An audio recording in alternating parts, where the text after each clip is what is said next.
السلام علیکم ورحمۃ اللہ وبرکاتہ۔ الحمدللہ رب العالمین والصلاة والسلام علی رسولہ الکریم وعلی آلہ وصحبہ اجمعین ومن تبعہم بإحسان الی یوم الدین، اما بعد۔ عزیز طلبہ، تفسیر موضوعی کے جو محاضرات ابھی تک پیش کیے گئے، آج کے درس میں انشاءاللہ انہی مواد اور انہی معلومات کا خلاصہ پیش کیا جا رہا ہے۔ جب تفسیر موضوعی کی ہم نے ابتدا کی تو سب سے پہلے تفسیر کی تعریف پہ گفتگو ہوئی، تفسیر کی لغوی اعتبار سے تعریف کی گئی اور بتلایا گیا کہ لغت میں تفسیر کا اطلاق واضح کرنا اور بیان کرنا بھی ہوتا ہے۔ جب تفسیر کی لغوی تعریف کی بات چلی تو وہیں پہ ایک مسئلہ آیا تھا تاویل کا۔ تاویل کے تعلق سے واضح کیا گیا کہ مفسرین کے نزدیک تاویل سے کیا مراد ہے اور علماء اصول کے نزدیک تاویل سے کیا مراد ہے۔ مفسرین کے نزدیک تاویل سے مراد لینے میں ہمارے مفسرین کرام کے درمیان اختلاف ہے، لہذا بعض مفسرین یا اکثر مفسرین کا کہنا ہے کہ تفسیر تاویل کے مترادف ہے، جبکہ دوسرا نقطہ نظر تفسیر تاویل سے مختلف ہے۔ جو لوگ کہتے ہیں مختلف ہے، ان میں سے بعض کا قول یہ ہے کہ تفسیر یہ تاویل سے اعم ہے، اور کچھ لوگ اس کے بالمقابل ہیں، وہ کہتے ہیں کہ تاویل تفسیر سے اعم ہے۔ تفسیر یہ تاویل سے اعم کیوں ہے؟ کہتے ہیں چونکہ تفسیر کا استعمال کتب الہیہ اور دیگر کتابوں کی توضیح کے لیے ہوتا ہے، جبکہ تاویل کا استعمال صرف کتب الہیہ کی توضیح کے لیے ہوتا ہے۔ جو لوگ کہتے ہیں کہ تاویل اعم ہے، وہ کہتے ہیں تفسیر جس کی وضاحت کتاب و سنت سے ہو، اور تاویل علماء اکرام کے مستنبط معانی کا نام ہے۔ یعنی تاویل اگر کتاب و سنت سے وضاحت ہوتی ہو تو اس کو بھی تاویل کہیں گے، اور اگر علماء نے کسی چیز کا استنباط کیا ہے، کسی معنی یا کسی حکم کا استنباط کیا ہے، تو اس پہ بھی تاویل کا اطلاق ہوتا ہے۔ اسی وجہ سے تاویل یہ تفسیر سے اعم ہے۔ اس کے بعد گفتگو ہوئی تفسیر کی اصطلاحی تعریف پہ۔ تفسیر کی اصطلاحی تعریف میں ہم نے جب گفتگو کی تو بہت ساری تعریفات کا تذکرہ کیا، جن میں سے ایک تعریف یہ ہے، وہ ہے علم جلیل، جس سے قرآن کریم کو سمجھا جائے۔ لہذا تفسیر جاننے کے لیے سب سے پہلے ہمیں قرآن کریم کو جاننا ہوگا۔ قرآن کی تعریف میں ہم نے ذکر کیا اللہ تعالیٰ کا وہ کلام جو محمد صلی اللہ علیہ وسلم پر جبریل علیہ السلام کے واسطے سے نازل کیا گیا، جو ہم تک تواتر کے ساتھ پہنچا اور جس کی تلاوت باعث اجر و ثواب ہے۔ اب اس تعریف میں جو اللہ تبارک و تعالیٰ کا کلام ہے، اللہ تبارک و تعالیٰ کے کلام کی حقیقت پہ گفتگو ہوئی اس کے بعد، اور بتلایا گیا کہ اللہ تبارک و تعالیٰ کے کلام میں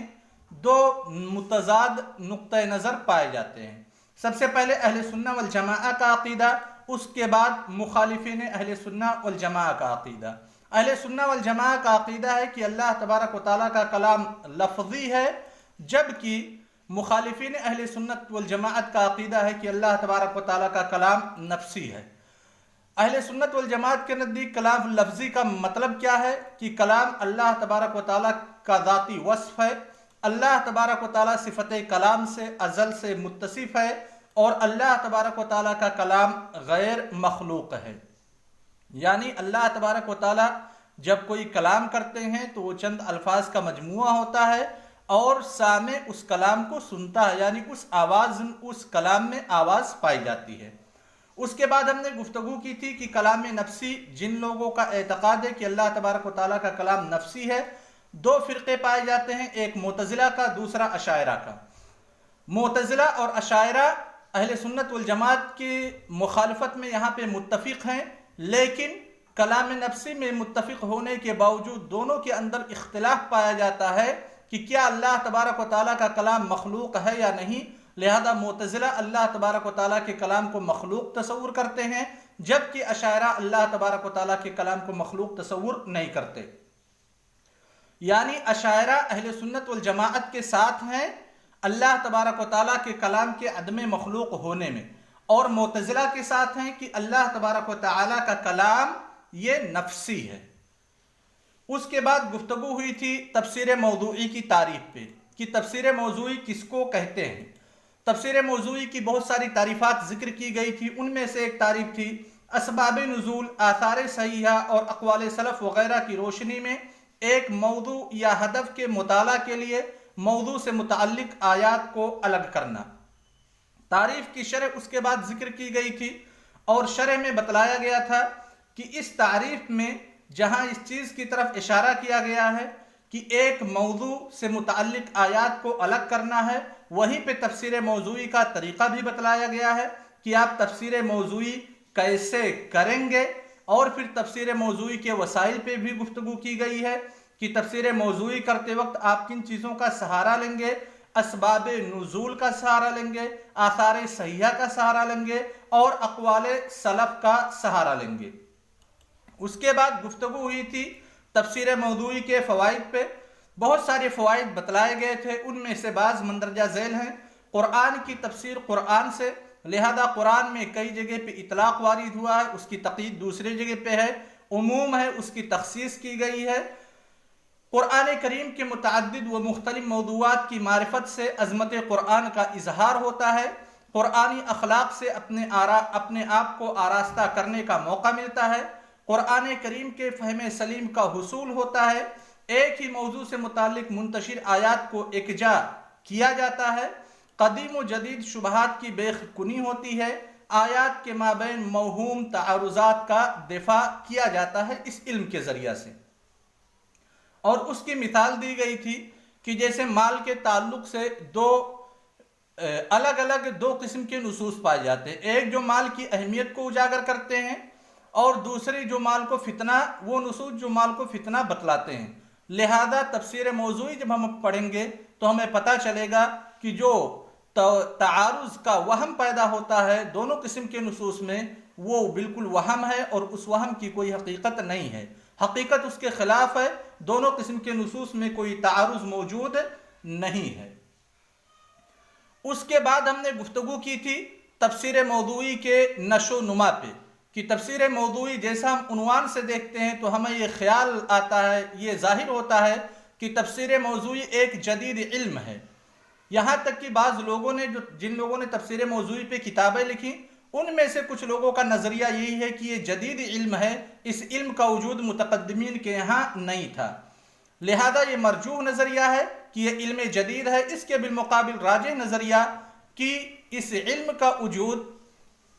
متقدمین کے یہاں تھا، کیونکہ تفسیر موضوعی خالص ایک شرعی علم ہے، اور کسی بھی شرعی علم کے لیے ضروری ہے کہ اس کا وجود وحیین کے زمانے میں رہا ہو، صحابہ کرام رضوان اللہ علیہم اجمعین کے زمانے میں موجود وہ علم رہا ہو، تبھی اس کے اوپر علم شرعی کا اطلاق کیا جائے گا، ورنہ علم شرعی کا اطلاق نہیں کیا جائے گا۔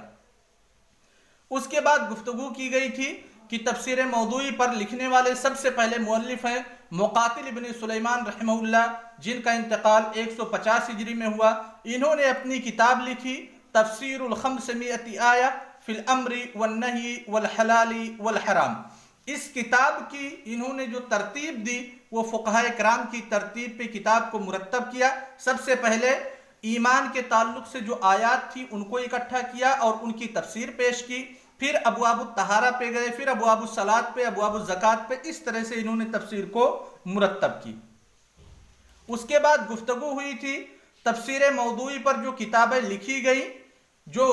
تالیفات کی گئی، جو تصنیفات کی گئی، ان کی تقسیم پہ۔ تو ان کتابوں کو ہم 3 قسموں میں تقسیم کر سکتے ہیں یا 4 قسموں میں تقسیم کر سکتے ہیں۔ سب سے پہلی قسم تھی متعدد معارف میں سے ایک گوشہ پر ترکیز کرنے والی مصنفات۔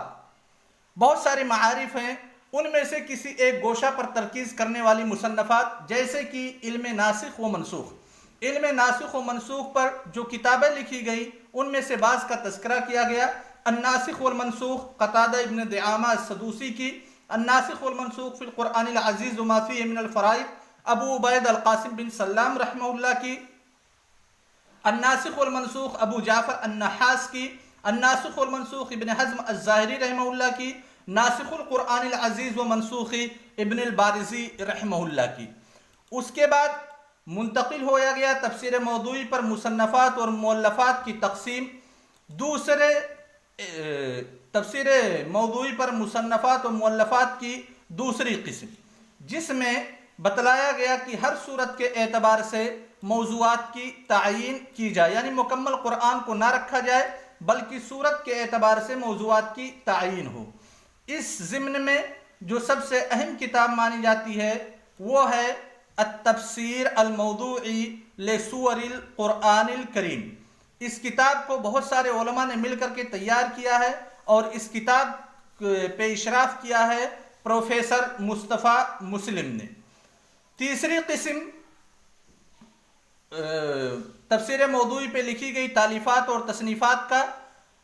ترتیب مصحف کی رعایت کرتے ہوئے بیشتر آیات کی موضوعات پر بحث کرنا، یعنی پورے قرآن کو نہیں لیا گیا، پوری سورت کو نہیں لیا گیا، بلکہ ہر ایک آیت کا موضوع بیان کیا گیا اور اس میں رعایت کی گئی مصحف میں موجود ترتیب کی۔ اس ضمن میں جو کتاب ہماری نظر سے گزری اس کتاب کا نام ہے روح و ریحان فی موضوعات القرآن الکریم۔ اس کی مؤلفہ اور مصنفہ ہیں دکتورہ نور محمد مؤید الجندلی۔ تفسیر موضوعی پہ مصنفات اور مؤلفات کی چوتھی قسم وہ بعد معاصرین کی تالیفات اور تصنیفات ہیں جنہوں نے مخصوص زاویہ کو لیا ہے اپنی کتابوں میں تفسیر کرنے کے لیے۔ کسی نے مال کو لے لیا، کسی نے ملکیت کو لے لیا، کسی نے اقتصاد کو لے لیا، کسی نے زینت کو لے لیا، کسی نے احکام کو لے لیا، کسی نے نکاح کو لے لیا، کسی نے طلاق کو لے لیا، اس طرح سے وغیرہ وغیرہ جو موضوعات ہیں ان موضوعات پر معاصرین کی بعض تصنیفات کا تذکرہ کیا گیا۔ سب سے پہلے کتاب کا نام، اس کے بعد مؤلف کا نام۔ پہلی کتاب ہے البدایہ فی التفسیر الموضوعی ڈاکٹر فرماوی کی، التفسیر الموضوعی ڈاکٹر محمد القاسم کی، التفسیر الموضوعی ڈاکٹر احمد الکومی کی، دراسات فی التفسیر الموضوعی ڈاکٹر ظاہر عواز الالمعی کی، دراسات فی القرآن الکریم ڈاکٹر محمد عبدالسلام محمد کی، دراسات فی التفسیر الموضوعی للقصص القرآنی ڈاکٹر احمد جمال العمری کی۔ اس کے بعد ہم منتقل ہوئے تھے تفسیر موضوعی کے مدارسہ و مطالعہ کا طریقہ کار، کیسے ہم تفسیر موضوعی پڑھیں گے یا تفسیر موضوعی کا طریقہ کار کیا ہے۔ سب سے پہلے جس چیز پہ گفتگو ہوئی تھی کہ سب سے پہلا اسٹیپ ہے تفسیر موضوعی کا کسی بھی موضوع کا اختیار کرنا۔ دوسرا اسٹیپ ہے موضوع سے متعلق جو منتشر آیات ہیں قرآن کریم کے اندر ان آیات کو ایک جگہ اکٹھا کرنا اور پھر ان کی ترتیب دینا زمن نزول کے اعتبار سے، تاکہ ایسا نہ ہو کہ کسی منسوخ آیت کی روشنی میں ہم کوئی حکم صادر کر دیں حالانکہ وہ آیت منسوخ ہو۔ پھر اس کے بعد تفسیر تحلیلی کے ذریعہ منتخب آیات کی تفسیر و توضیح کرنا، اور جب تفسیر تحلیلی کے ذریعہ سے آیات کی جن آیات کو ہم نے ایک موضوع کے تحت اکٹھا کیا ہے جب ان کی توضیح اور تشریح کریں گے تو دو چیزوں کی قید بہت ہی ضروری ہے۔ نمبر ایک، آیات کی شرح میں آثار صحیحہ سے مدد لینا۔ نمبر دو، فہم آیات ہی کے مطابق فہم سلف ہی کے مطابق سمجھنا، فہم سلف کا ہی پابند رہنا۔ لہذا کسی آیت کے سمجھنے میں اگر سلف سے اس کی کوئی تفسیر یا توضیح وارد ہوئی ہے تو اس تفسیر اور توضیح کا تذکرہ ضروری ہے۔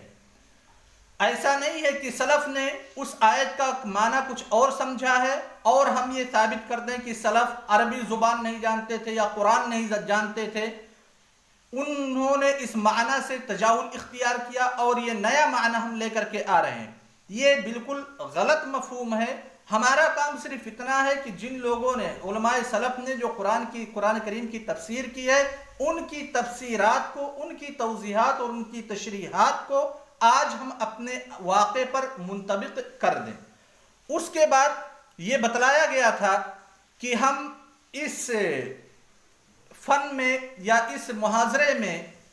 اس مادے میں جو چیز مقرر ہے نصاب کے طور پہ، وہ دو عناوین ہیں، دو موضوعات ہیں۔ سب سے پہلا موضوع ہے تنظیم العلاقات المالیہ، جسے ریگولیٹنگ فائنینشیل افیئرس یا مینجمنٹ بھی کہتے ہیں،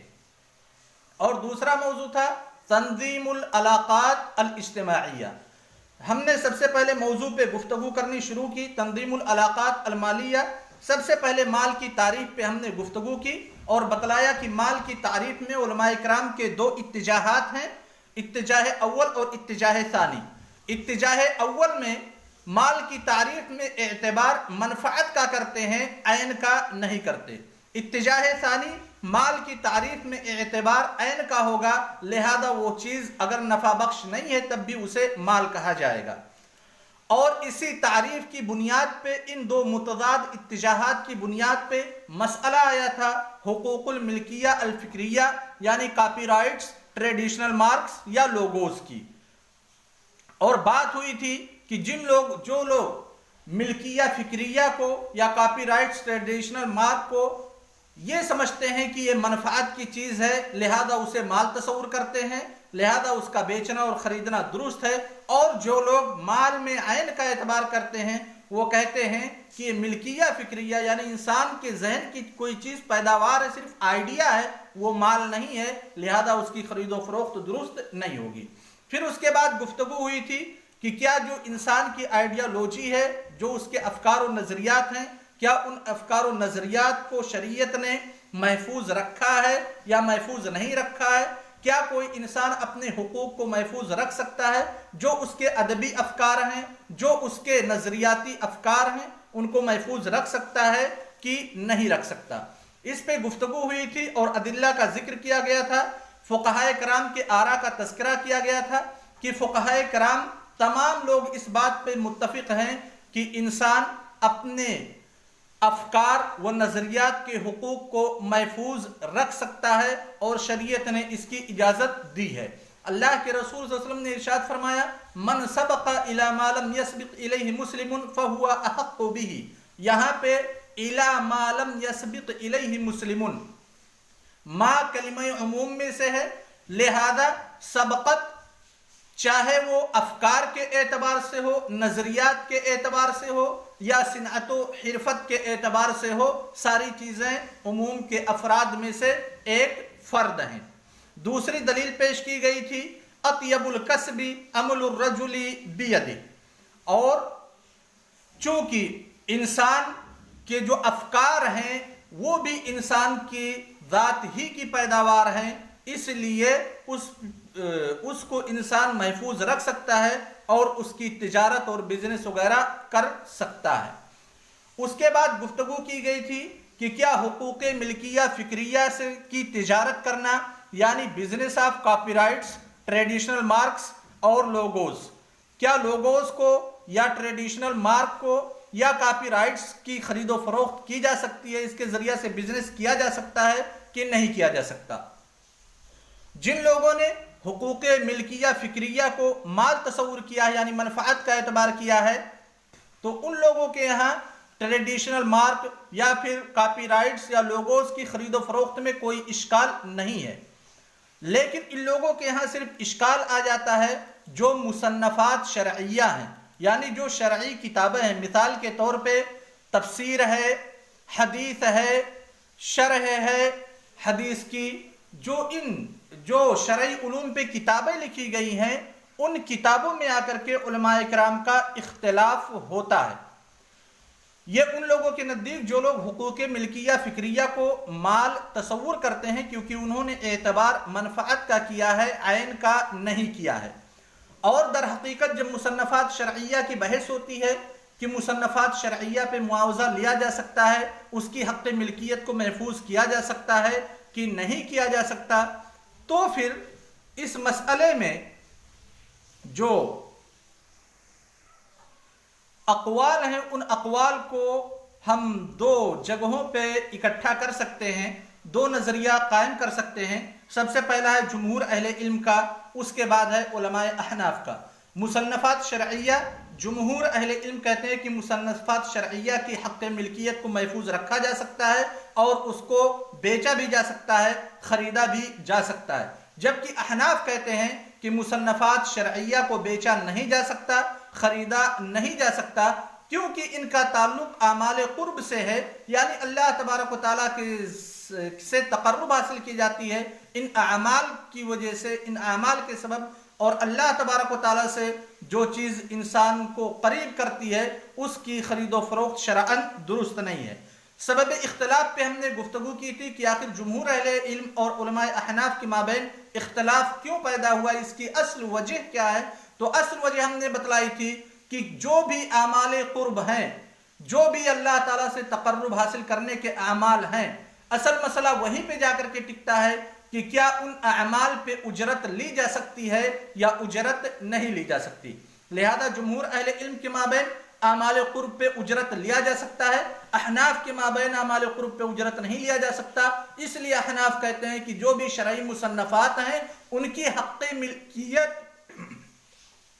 کی خرید و فروخت نہیں کی جا سکتی، جبکہ جمہور اہل علم کہتے ہیں کہ اعمال قرب پہ اجرت لیا جا سکتا ہے، اس لیے مصنفات شرعیہ کی حق ملکیت کی خرید و فروخت کی جا سکتی ہے۔ اور راجح قول بتلایا گیا تھا کہ جمہور اہل علم کا قول ہے، اس کے ادلہ پر گفتگو کرتے ہوئے بتلایا گیا تھا اللہ کے رسول صلی اللہ علیہ وسلم کا قول من سبق الى ما لم يستبق الیہ مسلم فهو احق به۔ لہذا مصنفات شرعیہ، کسی بھی شرعی کتاب کی تالیف میں کوئی انسان جب کسی اچھوتے موضوع پر قلم اٹھاتا ہے تو اس میں وہ دوسرے انسانوں سے، دوسرے مسلمانوں سے سبقت کر لے جاتا ہے، لہذا وہ زیادہ حقدار ہے، چاہے تو حق ملکیت کو اپنے پاس محفوظ رکھے یا اس کو بیچ دے۔ دوسری حدیث ان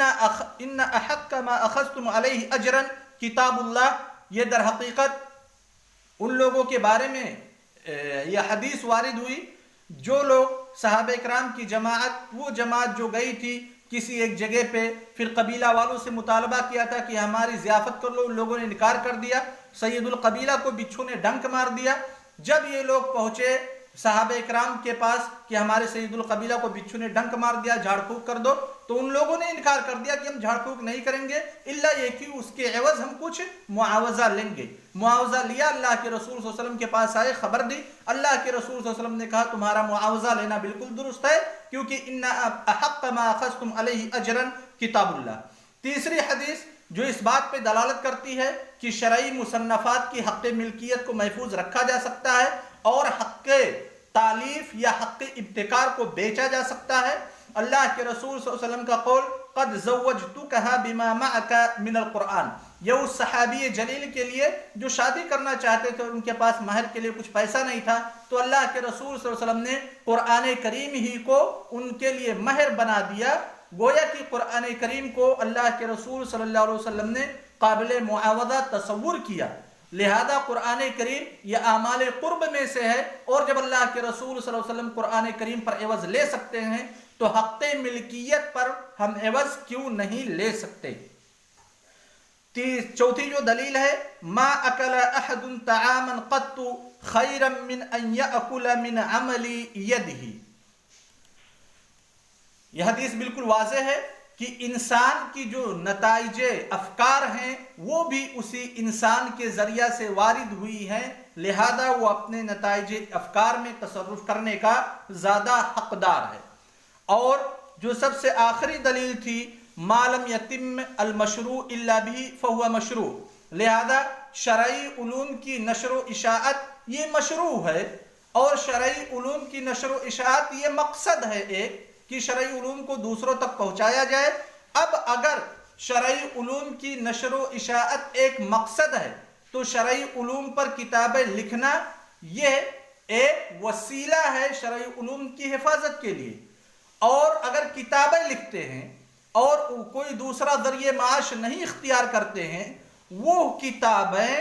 اپنے معاش کے لیے استعمال کرتے ہیں، لہذا حق تالیف، حق تصنیف اپنے پاس محفوظ رکھتے ہیں، کسی مکتبہ کو دے دیتے ہیں کہ ہم تم سے اتنا پیسہ لیں گے، تم اس کتاب کو شائع کرو، تو جو اصل مقصد ہے اس مقصد کی تکمیل ہو رہی ہے۔ مقصد کیا ہے؟ شرعی علوم کی نشر و اشاعت، لہذا شرعی علوم کی نشر و اشاعت مشروع ہے، اور حق تالیف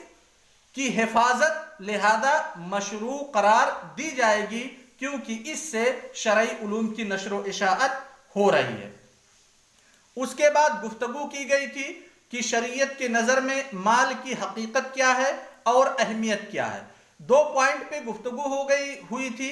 کہ شریعت مال کو 2 اعتبار سے دیکھتی ہے اور مال کے دونوں پہلوؤں پر مفصلانہ گفتگو کرتی ہے۔ سب سے پہلا پہلو تھا کہ مال ضروریات 5 میں سے ایک ہے، دوسرا پہلو وہی تھا کہ مال ایک فتنہ ہے۔ سب سے پہلے اس کے بعد گفتگو کی گئی تھی کہ مال ضروریات 5 میں سے ایک ہے، لہذا ضروریات 5 کی تعریف کی جائے۔ ضروریات 5 بتلایا گیا تھا کہ وہ 5 چیزیں جن پر انسانی زندگی کا دار و مدار ہے، اگر وہ 5 چیزیں کسی انسان کے اندر سے فوت ہو جائے، چھوٹ جائے، تو پھر اس انسان کا جینا اور مرنا دونوں میں کوئی فرق نہیں رہ جاتا۔ اور ضروریات 5 کے جب حکم پہ گفتگو کی گئی تھی تو یہ بتلایا گیا تھا کہ یہی صرف اسلامی شریعت نے نہیں بلکہ اس سے پہلے جتنے بھی شرائع آئے، ساری شرائع نے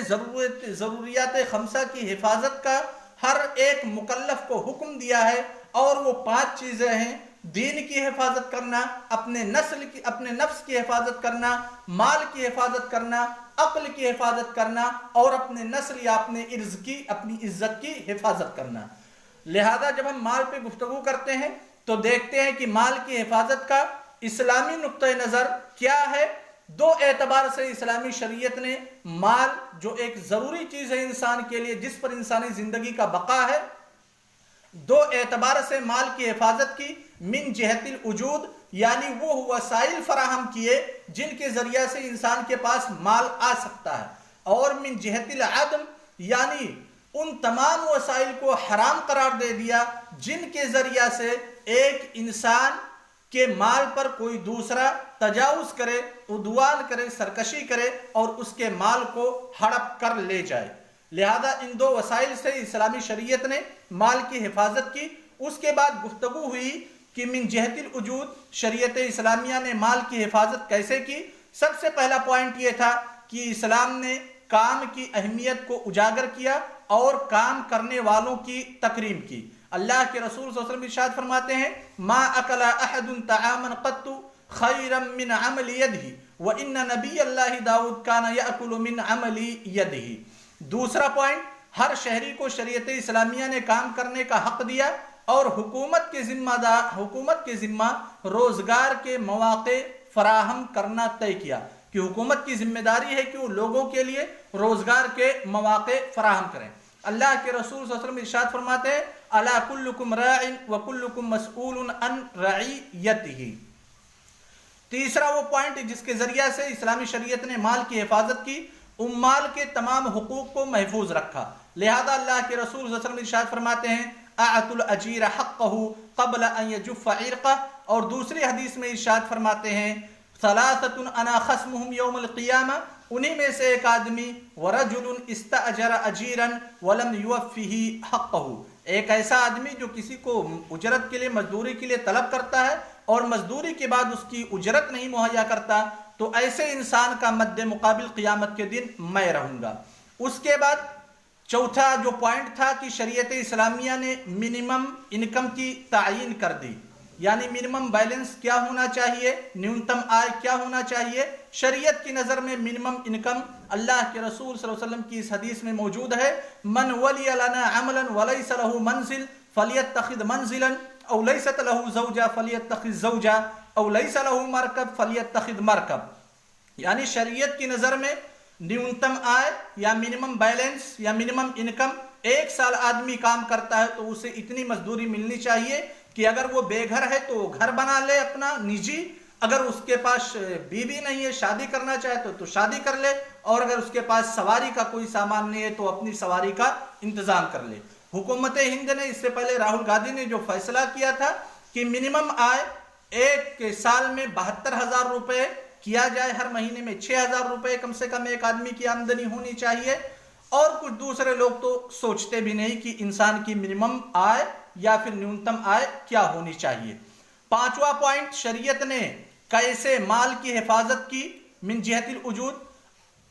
طلب مال پہ ابھارا کہ آپ لوگ مال کو حاصل کیجئے. اللہ تبارک و تعالیٰ ارشاد فرماتے ہیں هو الذی جعل لکم الارض ذلولا فامشوا فی مناکبها وکلوا من رزقہ. لہذا زمین بہت لمبی چوڑی ہے، رزق تلاش کرنے کے لیے زمین میں چکر لگاؤ. چھٹا پوائنٹ جس کے ذریعہ سے شریعت نے مال کی حفاظت کی کہ اگر نیت صحیح ہے، صحت نیت کی شرط کے ساتھ حصول رزق کو عبادت تسلیم کرتی ہے شریعت، کہ اگر کسی انسان کی نیت صحیح ہے اور وہ رزق کے لیے بھاگ دوڑ کرتا ہے تو گویا کہ وہ ایک عبادت میں مصروف ہے. اس کی دلیل وآخرون یضربون فی الارض یبتغون من فضل اللہ وآخرون یقاتلون فی سبیل اللہ. یہاں پہ دیکھیں اللہ تبارک و تعالیٰ نے ایسے لوگوں کا بھی ذکر کیا جو اللہ تبارک و تعالیٰ کے رزق کے تلاش کے لیے زمین میں گردش کرتے ہیں، چکر لگاتے ہیں، اور ان لوگوں کو ساتھ میں رکھا جو لوگ اللہ کے راستے میں جہاد کرتے ہیں. یعنی دونوں کے درمیان اقتران پیدا کیا، جس کو ہم اصول فقہ کی زبان میں دلالت الاقتران کہتے ہیں. ساتواں پوائنٹ جس کے ذریعہ سے شریعت نے مال کی حفاظت کی من جہت الوجود، مال پر انسانی زندگی کا دار و مدار کے تصور کو قائم کیا. اللہ تبارک و تعالیٰ نے ارشاد فرمایا وَلَا تُؤْتُوا السُّفَهَاءَ أَمْوَالَكُمُ الَّتِي جَعَلَ اللَّهُ لَكُمْ قِيَامًا. اس کے بعد ہم منتقل ہوئے تھے کہ مال کی بقا و نمو کے لیے اسلامی تدابیر کیا ہیں. سب سے پہلے مال میں تصرف کو مصلحہ عامہ سے مربوط کیا، یعنی اگر آپ کے مال میں تصرف سے دوسرے لوگ پریشان ہو رہے ہیں، سوسائٹی پریشان ہو رہی ہے، تو آپ اپنے مال میں تصرف نہیں کر سکتے. اس کے لیے مال میں تصرف کو مصلحہ عامہ سے جب مربوط کیا تو شریعت نے کئی پوائنٹ بتلائے. سب سے پہلے کسب مال کے لیے ہر اس وسیلہ کو غیر مشروع قرار دیا جس سے دوسرے لوگ نقصان میں پڑتے ہوں یا دوسرے لوگوں کا خسارہ ہوتا ہو. اللہ تبارک و تعالیٰ نے ارشاد فرمایا وَلَا تَأْكُلُوا أَمْوَالَكُمْ بَيْنَكُمْ بِالْبَاطِلِ. دوسری جگہ ارشاد فرمایا وَأَحَلَّ اللَّهُ الْبَيْعَ وَحَرَّمَ الرِّبَا. پھر جو دوسرا اسٹیپ شریعت نے اختیار کیا مال کی بقا و نمو کے لیے، کہا کسی غیر کی ملکیت پر ہونے والی ہر عداوت و اعتداء حرام ہے، لہذا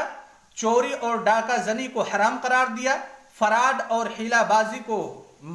حرام قرار دیا، غصب کو حرام قرار دیا،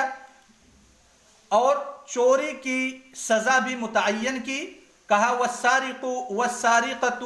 فاقطعوا ایدیہما،